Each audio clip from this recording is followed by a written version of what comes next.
Guys आप daily इस तरह के कुछ वाक्य सुनते होंगे, जैसे कि ये कार उस कंपनी की है, ये शूज़ उस ब्रांड के हैं, ये शर्ट कौन से ब्रांड की है, उस ब्रांड की शर्ट है जो बहुत बढ़िया क्वालिटी की होती है। इस तरह के सेंटेंसेस आप अपनी लाइफ में डेली सुनते हो। आपको कैसे आइडेंटिफाई हुआ वो ब्रांड, उस ब्रांड की क्वालिटी बढ़िया है, या ये शूज़ को देखने के बाद में आपको कैसे पता चला कि ये फलां ब्रांड, ये उस ब्रांड से रिलेटेड बूट हैं, उस ब्रांड के बूट हैं, या आपको उस कार को देखकर कैसे पता चला कि ये कार उस कंपनी की है। तो इन सारी चीज़ों को हम किस तरह से आइडेंटिफाई करते हैं, किस मार्क को या किस चीज़ को देखकर हम इस सभी चीज़ों को आइडेंटिफाई करते हैं, तो उसको हम ट्रेडमार्क कहते हैं। Hi guys, welcome to our channel. आज हम इस वीडियो में डिस्कस करेंगे ट्रेडमार्क की हमें ज़रूरत क्यों पड़ी, या ट्रेडमार्क क्या है, या ट्रेडमार्क लॉ को इंट्रोड्यूस करने के पीछे का ऑब्जेक्ट क्या है। सबसे पहले हम देखेंगे कि ट्रेडमार्क की ज़रूरत क्यों पड़ी। ट्रेड और जो कॉमर्स है वो एक देश की या एक नेशन की इकोनॉमी की लाइफलाइन होती है, और ट्रेडमार्क है जो इसी कम्पिटिटिव ट्रेड प्रैक्टिसेस का एक प्रोडक्ट है। और इस कम्पिटिटिव जो इकोनॉमी का जो एरा है, इसके अंदर गुड्स हैं वो ट्रीटेड हो क्या होती हैं बाय उनके देयर नेम, जो कि इंडिकेट करती है उनकी क्वालिटी को और उनकी आइडेंटिटी को, जो कि दूसरों से उनको डिस्टिंक्ट करती है। और जो प्रत्येक ट्रेडर है वो क्या चाहता है, अपने प्रोडक्ट को सेल करना बाय इट्स नेम और डिस्टिंक्टिवनेस के थ्रू। बिजनेस प्रैक्टिसेस के अंदर जो डे बाय डे चेंजेस हो रहे हैं, उन्होंने ट्रेडमार्क के जो कंसेप्ट है उसकी फ़िलोसफी को भी चेंज कर दिया गया है। इसीलिए यह ज़रूरी है कि ट्रेडमार्क के जो एसेंशियल्स हैं या ट्रेडमार्क का पर्पज़ है जो हम यूज़ कर रहे हैं उसको समझना। तो आज हम इस वीडियो के अंदर इसके पर्पज़ को,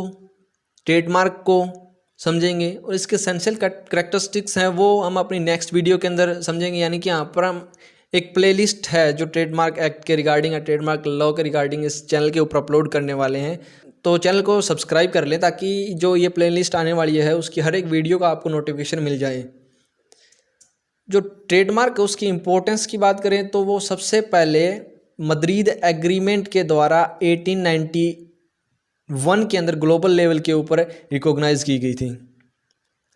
और जो इंटरनेशनल लीगल सिस्टम के फील्ड के अंदर जो ट्रेडमार्क है वो डेवलप्ड हुआ था सिग्निफिकेंटली किसके थ्रू, कहाँ से, मद्रिद एग्रीमेंट से लेकर के ट्रिप एग्रीमेंट जो कन्वेंशंस थी उनके अंदर, जो लीगल सिस्टम के अंदर, इंटरनेशनल लीगल सिस्टम के अंदर है, जो ट्रेडमार्क बहुत ही बढ़िया तरीके से डेवलप्ड हुआ था। और इंडिया के अंदर क्या है कि जो नया ट्रेडमार्क है लो जो एट प्रेजेंट चल रहा है 1999 का, वो बहुत सारे चेंजेस के थ्रू गुजरा है। फर्स्ट स्टैट्यूटरी प्रोटेक्शन ट्रेडमार्क को इंडिया के अंदर इंडिया के इंडिपेंडेंस से पहले मिली थी, वो मिली थी थ्रू ट्रेडमार्क एक्ट 1940 के थ्रू, जो कि बेस्ड था trademark act 1938 of the England के ऊपर। अब इसमें हम मीनिंग देखते हैं ट्रेडमार्क का क्या है, यानी कि ट्रेडमार्क है क्या चीज़ जिसको हम आइडेंटिफाई, जिसको देखने मात्र से हमें पता चल जाता है कि ये द पार्टिकुलर थिंग्स है वो पार्टिकुलर कंपनी से रिलेट करती है, पार्टिकुलर कंपनी के द्वारा बनाई गई है, इसकी क्वालिटी ये है। तो देखते हैं ट्रेडमार्क क्या है।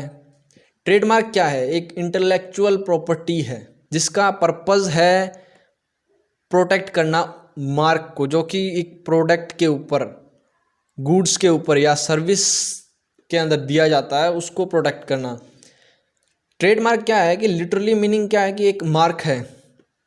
जो कि बिजनेसेस हैं वो यूज़ करते हैं अपने प्रोडक्ट या सर्विस को दूसरों से अलग करने के लिए, सेपरेट एक पहचान बनाने के लिए, आइडेंटिटी बनाने के लिए।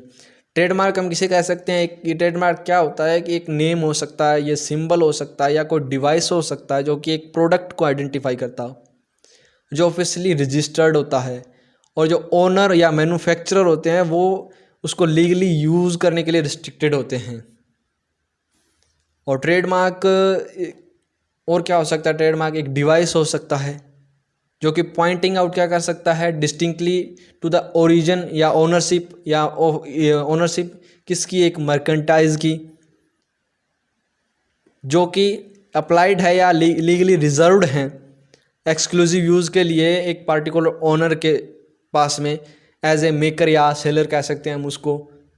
यानी कि वही पार्टिकुलर ओनर उसको बनाएगा उस पार्टिकुलर थिंग को, उस ब्रांड जिसके ऊपर ट्रेडमार्क लगा है, या उसको बेचेगा। यह एक प्रोडक्ट को एक डिस्टिंक्ट पर्सनैलिटी देता है अपने आप की, मतलब हम उस प्रोडक्ट के रिगार्डिंग उस मार्क को, ट्रेडमार्क को देख करके कह सकते हैं कि ये प्रोडक्ट उस कंपनी से रिलेट करता है, यानी कि ये स्पेशल आइडेंटिटी देती है उसको। यह उस प्रोडक्ट को आइडेंटिफाई करता है, उसके ओरिजिन को आइडेंटिफाई करता है, और एक कंज्यूमर के जो माइंड के अंदर है वो एक इमेज क्रिएट करता है उस प्रोडक्ट या सर्विस के रिगार्डिंग, गुड्स के रिगार्डिंग। ट्रेडमार्क क्या है, यहाँ पर हम ट्रेडमार्क की ब्रांड के नेम के सिनोनिमस के लिए भी हम इसको यूज़ कर सकते हैं। कस्टमर बाय करते हैं कंज्यूमर प्रोडक्ट्स या कोई इंडस्ट्रियल प्रोडक्ट्स भी हों, उनको किस आधार पे खरीदते हैं, ओनली द ब्रांड नेम के आधार पर। जैसे कि हम कभी भी शूज़ लेने जाते हैं या कपड़े लेने जाते हैं तो हम उस ब्रांड के नेम के आधार पर ही खरीदते हैं। हमारे माइंड के अंदर उस ब्रांड के रिगार्डिंग एक इमेज बनी होती है कि इस ब्रांड से रिलेटेड ये कपड़े या फिर शूज़ या कोई अदर थिंग्स की क्वालिटी कैसी है। वहाँ पर ब्रांड अश्योर करती है लेवल ऑफ द क्वालिटी को और उसके प्राइस को, जो कि रीजनेबल प्राइस है, वो ब्रांड अश्योर करती है। जबकि ब्रांड और जो उसकी लॉयल्टी है वो तो एक्चुअल में कस्टमर के थ्रू ही बनाई जाती है, क्योंकि सबसे पहले एक कंपनी बनाई जाती है ना तो वो इतनी फेमस ब्रांड नहीं होती, वो जस्ट अपने प्रोडक्ट को कंज्यूमर को कंज्यूम करने के लिए देती है। There is a only consumer ही उस कंपनी को एक ब्रांड बना देता है उसके प्रोडक्ट को यूज़ करके, अगर वो प्रोडक्ट बढ़िया है तो। और जो प्रिजर्वेशन ऑफ रेपुटेशन या इमेज है उस ब्रांड की, उसको जो उसकी रिस्पॉन्सिबिलिटी, प्राइम रिस्पॉन्सिबिलिटी किसकी है, उस ट्रेडमार्क के ओनर की है। उस ट्रेडमार्क के ओनर की रिस्पॉन्सिबिलिटी बनती है कि उस प्रोडक्ट के रिगार्डिंग या वो गुड्स या सर्विस हैं उनकी जो ब्रांड की जो इमेज बनी हुई है कस्टमर के माइंड के अंदर, उसको एज इट इज़ मेंटेन बनाए रखें।